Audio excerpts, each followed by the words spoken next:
Lorsque le patron d'AOL, fournisseur d'accès Internet de l'époque, découvre ce que Xavier Niel a fait, il en rigole. Moi, c'est pas parce que quelqu'un saute d'une falaise que je dois forcément le suivre. D'accord. On plante le tableau, on est en 2002, la plupart des fournisseurs d'accès Internet proposent une offre haut débit à 45 €. Mais ce 18 septembre 2002, Free bouleverse tout. Elle propose une offre à 29,99 € par mois pour du haut débit en illimité. Et juste pour que vous vous en rendiez compte, quelques années avant Free, il n'y avait pas de forfait, on payait Internet à l'heure, il n'y avait que du bas débit. Il fallait utiliser ce truc qu'on appelait modem et impossible d'utiliser Internet et le téléphone en même temps. Les plus anciens se rappelleront avec nostalgie de ça.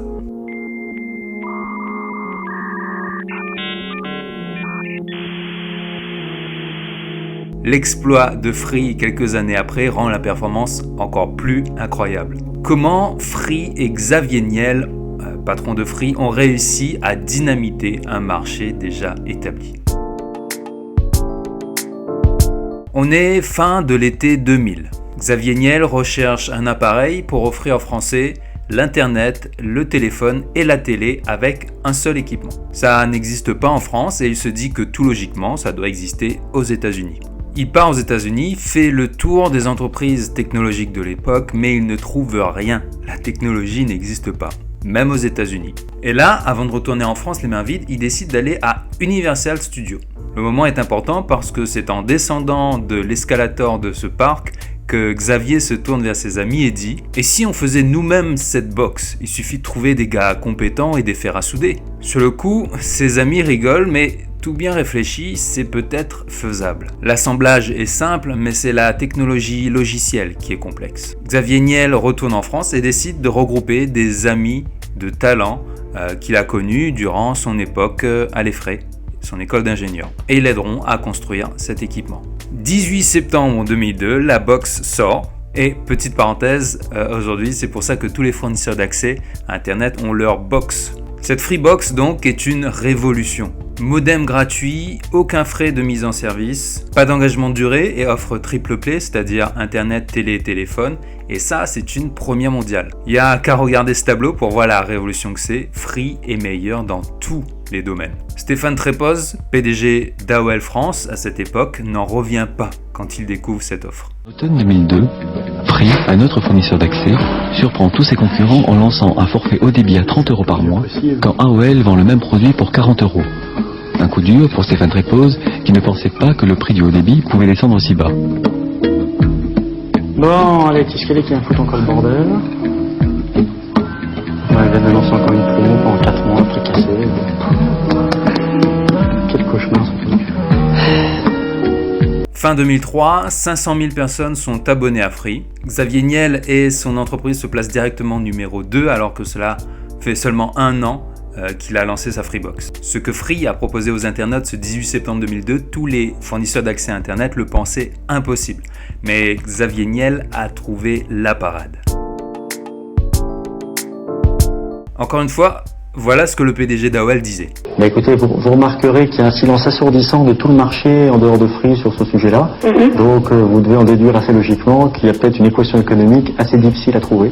Comment Free a réussi ce tour de passe-passe ? Première raison, Free est autonome. Ils ne dépendent pas d'un prestataire extérieur, tout est fait en interne. Les ingénieurs sont très doués et créent leur propre technologie.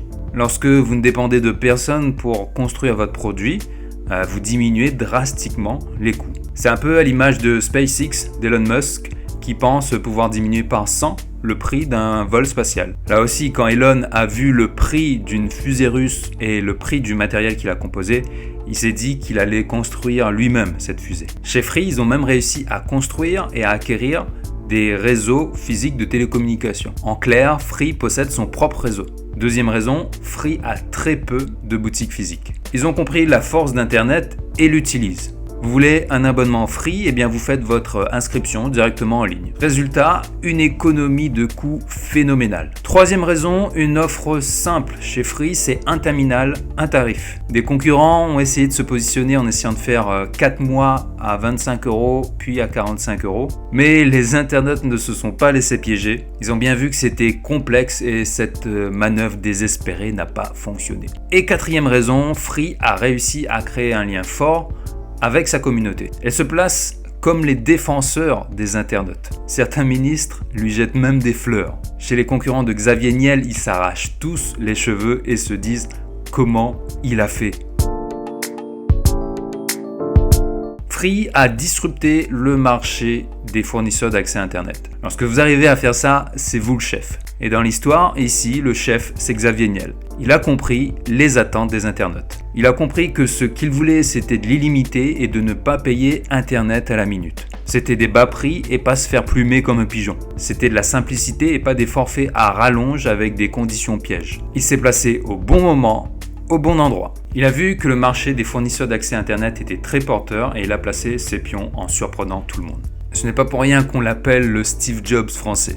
Il a réussi à frapper fort et à marquer les esprits. Il a révolutionné un marché entier alors qu'il venait nulle part. On peut rappeler que Xavier Niel était un pirate informatique qui s'amusait à faire sauter le cryptage des décodeurs Canal+. Et donc en résumé, Free et Xavier Niel ont littéralement dynamité le marché de l'Internet. Numéro 1 en innovant parce qu'ils ont réussi à apporter une technologie qui n'existait pas. Numéro 2 en se faisant des marges raisonnables avec des bas prix, ce qui leur a permis tout de suite de sortir du lot. Et numéro 3 en frappant un gros coup. Personne ne les attendait, ils ont réussi à imposer leurs propres règles dans ce marché des fournisseurs d'accès Internet. Pour moi, ce qui a payé, c'est clairement une prise de risque sur un marché qui n'innovait pas. Alors la prochaine fois qu'on vous dira que vous êtes en train de sauter d'une falaise, vous vous rappellerez que Xavier Niel l'a fait et que ça a peut-être été la meilleure décision de sa vie.